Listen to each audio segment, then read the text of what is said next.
آپ فجی کی مثال بھی لیں، مگر فجی کی طرف جانے سے پہلے میں آپ کو ٹیف کے بارے میں بتاتا چلوں۔ آسٹریلیا میں تعلیم 2 حصوں میں تقسیم ہے: ٹیکنیکل ایجوکیشن اور ہائر ایجوکیشن۔ اسکول 12 جماعتوں تک ہیں۔ طالب علم کے پاس 12 جماعتوں کے بعد 2 آپشن ہوتے ہیں: یہ براہ راست یونیورسٹی چلا جائے یا پھر یہ ٹیکنیکل ایجوکیشن کی طرف نکل جائے۔ حکومت نے ٹیکنیکل ایجوکیشن کے لیے ٹیکنیکل اینڈ فردر ایجوکیشن کے نام سے ایک ادارہ بنا رکھا ہے۔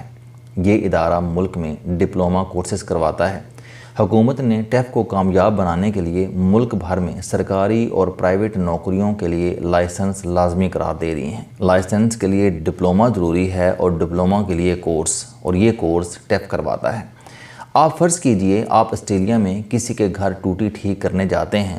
مالک مکان آپ سے پہلے پلمبرنگ کا لائسنس مانگے گا۔ آپ ٹوٹی کو ہاتھ لگانے سے پہلے لائسنس دکھائیں گے، اور اس لائسنس کا مطلب ہوگا کہ آپ باقاعدہ ٹیف کی چھنی سے نکلے ہوئے کاریگر ہیں۔ آپ کو نرسنگ اور کمپاؤنڈر کے لیے بھی کورس کرنا پڑتا ہے، گھاس کاٹنے کے لیے بھی، چپڑاسی کے لیے بھی، سیکیورٹی جاب کے لیے بھی، اور اکاؤنٹس کی دیکھ بھال کے لیے بھی کورسز ضروری ہیں۔ یہ ادارہ سال 2 سال بعد کورسز تبدیل کرتا رہتا ہے۔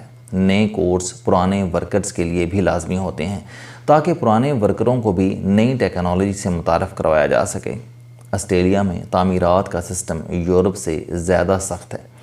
آپ آرکیٹیکٹ اور کونسل کی اجازت کے بغیر اپنے لان میں کھدائی تک نہیں کر سکتے۔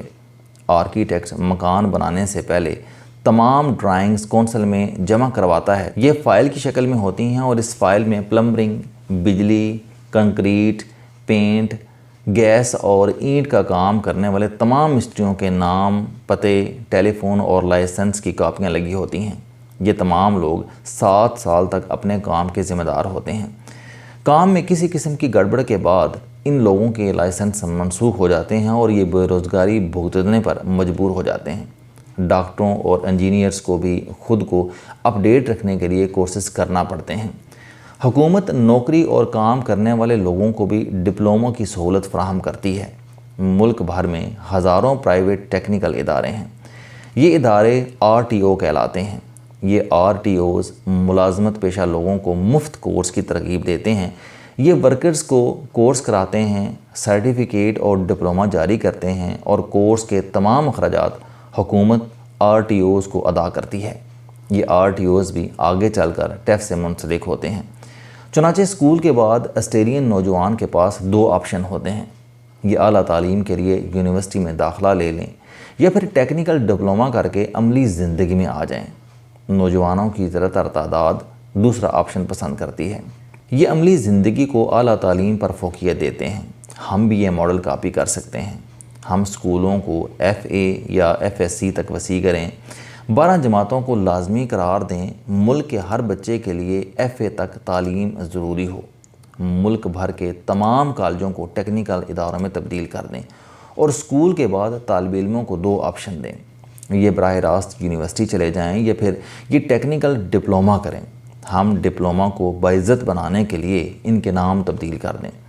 حکومت میڈیکل کے شعبوں میں ڈپلومہ لینے والوں کو اسسٹنٹ ڈاکٹر، انجینئرنگ کے شعبوں میں ٹیکنیکل ایجوکیشن حاصل کرنے والوں کو اسسٹنٹ انجینئر، اور اکاؤنٹس کے شعبے میں ڈپلومہ ہولڈرز کو اسسٹنٹ اکاؤنٹنٹ ڈکلیئر کر دیں۔ اس سے شعبوں کی عزت میں اضافہ ہوگا اور کام کرنے والوں کا اعتماد بھی بڑھے گا۔ حکومت اس کے ساتھ ہی ملک میں ہر قسم کے کام کے لیے لائسنس بھی لازمی قرار دے دے، اور لائسنس کے لیے ڈپلومہ بھی ضروری ہو۔ اب سوال پیدا ہوتا ہے کہ ہم ان چھوٹوں کا کیا کریں گے جو سکول نہیں جا سکے، جنہوں نے 5 سال کی عمر میں استاد کی مار کھانا شروع کی اور جو مار کھاتے کھاتے استاد بن گئے۔ ان بیچاروں کے پاس تجربہ ہے لیکن تعلیم نہیں۔ یہ لوگ بھی آسٹریلین ماڈل سے فائدہ اٹھا سکتے ہیں۔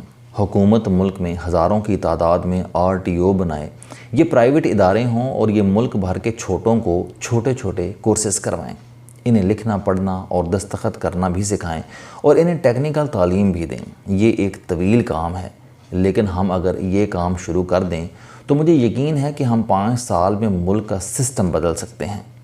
ہم نے بس ٹیکنیکل ایجوکیشن کی ڈیمانڈ پیدا کرنی ہے، اور یہ ڈیمانڈ صرف لائسنس لازمی قرار دینے سے پیدا ہو جائے گی، اور اس کے بعد وقت گزرنے کے ساتھ حالات تبدیل ہوتے چلے جائیں گے۔ ہم اب آتے ہیں فجی کی طرف۔ فجی نے ملک بھر میں آسٹریلیا کی مدد سے ٹیف کے ادارے قائم کر دیے ہیں۔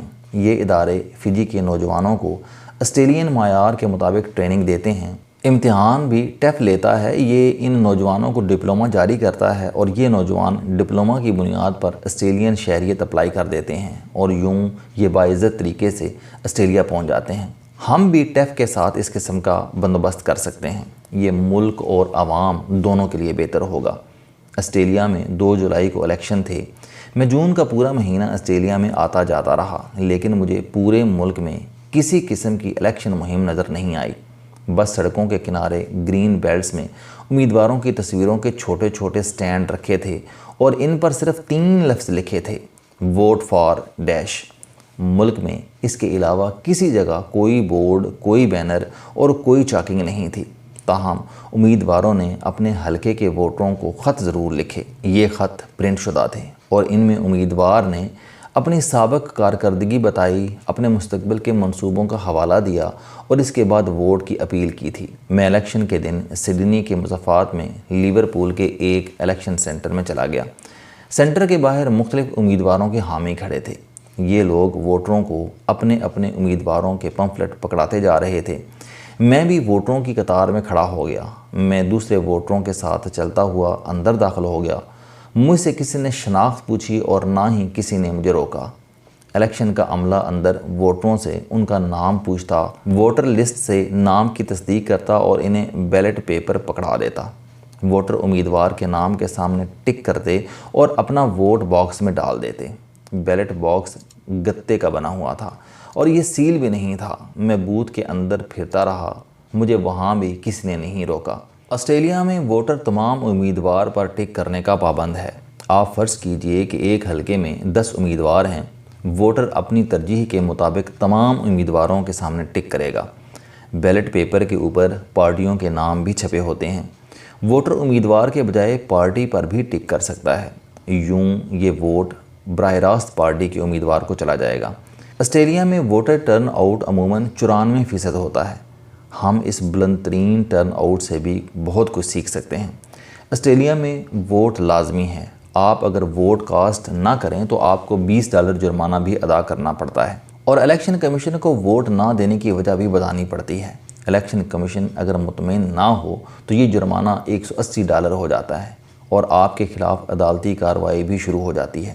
چنانچہ آسٹریلیا کے 94% ووٹر الیکشن کے دن ہر صورت ووٹ کاسٹ کرتے ہیں۔ ہمارا الیکشن کمیشن بھی ملک میں یہ ماڈل متعارف کرا سکتا ہے۔ آپ ووٹ کاسٹ نہ کرنے والوں کو بھاری جرمانہ کریں۔ آپ دیکھیے گا ہمارا ٹرن آؤٹ بھی 2 گنا ہو جائے گا۔ آسٹریلیا نے جرمانے کے ساتھ ساتھ ترغیب کو بھی بڑی خوبصورتی سے استعمال کیا۔ پورا ملک جاسوس ہے۔ ملک کا کوئی بھی شہری ملک بھر میں ہونے والی گڑبڑ بتا کر $50 انعام وصول کر سکتا ہے۔ یہ اسکیم پورے ملک اور تمام شہریوں کے لیے ہے۔ لہذا آسٹریلیا میں 2,43,00,000 لوگ رہتے ہیں اور یہ تمام 2.5 کروڑ لوگ ریاست کے جاسوس ہیں۔ ملک میں کسی جگہ ایکسیڈنٹ ہو جائے، لوگ چند سیکنڈ میں پولیس اور ایمرجنسی کو فون کر دیتے ہیں۔ یہ کسی جگہ کسی شخص کو کوئی غیر قانونی حرکت کرتے دیکھیں، انہیں کوئی مشکوک شخص نظر آ جائے، کوئی مشکوک بیگ ملے، کسی جگہ کوئی شخص سگریٹ کا ٹوٹا پھینک دے، آپ غلط ڈسٹ بن میں غلط چیز ڈال رہے ہوں، آپ نے بجلی کی تار پر کنڈا لگا رکھا ہو، آپ لان میں کھدائی کر رہے ہوں، آپ نے اپنی گاڑی کی مرمت خود شروع کر دی ہو، آپ غلط جگہ گاڑی کھڑی کر گئے ہیں، آپ نے پانی کی لائن توڑ دی، آپ پودوں، درختوں یا جانوروں کو نقصان پہنچا رہے ہیں، آپ گلی میں شور کر رہے ہیں، آپ لوگوں کو تنگ کر رہے ہیں، آپ فٹ پاتھ پر گر گئے ہیں، آپ کا کتا بھونک رہا ہے یا پھر آپ گھر سے یونیورسٹی کے لیے نکلتے ہیں اور کلب میں چلے جاتے ہیں، آپ کے قریب کھڑا شخص، آپ کا ہمسایہ یا آپ کا دوست پولیس یا ایمرجنسی کو فون کر دے گا، $50 وصول کرے گا اور آپ کی حرکتیں نظام کے سامنے آ جائیں گی۔ آپ حکومت سے چھپ نہیں سکیں گے۔ ہمارے خفیہ ادارے بھی یہ ماڈل کاپی کر سکتے ہیں۔ ہم دہشت گردی کے خوفناک دور سے گزر رہے ہیں۔ ہمارے اداروں کو اس آفریت کے مقابلے کے لیے جاسوسی کا وسیع نیٹ ورک چاہیے۔ ہم عوام کو اس عمل کا حصہ بنا کر یہ جنگ زیادہ آسانی سے لڑ سکتے ہیں۔ آپ اطلاعات دینے والوں کے لیے انعامی رقم کا اعلان کریں۔ یقین کریں ملک میں اس کے بعد دہشت گرد ہوں یا مجرم، کوئی شخص حکومتی نظر سے نہیں بچ سکے گا۔ ہم یہ ماڈل بھی ٹرائی کر سکتے ہیں۔ السلام علیکم، آپ اسٹوڈنٹ ہیں، کوئی جاب کرتے ہیں، کاروبار کرتے ہیں، یا پھر آپ گھریلو زندگی گزار رہے ہیں۔ اگر آپ اپنی زندگی کو بدلنا چاہتے ہیں تو اس چینل علم دوستی پر آپ زندگی میں کامیابی کے لیے جاوید چوہدری صاحب کے موٹیویشنل، سوشل، سیلف ڈسکوری سے ریلیٹڈ اور صحت سے متعلق بے شمار کالم سن سکتے ہیں۔ میرا دعویٰ ہے کہ یہ چینل آپ کی زندگی بدل دے گا۔ اس چینل کا مقصد اچھی باتیں معاشرے میں پھیلانا ہے اور اچھی بات کو دوسروں تک پہنچانا صدقہ جاریہ ہے۔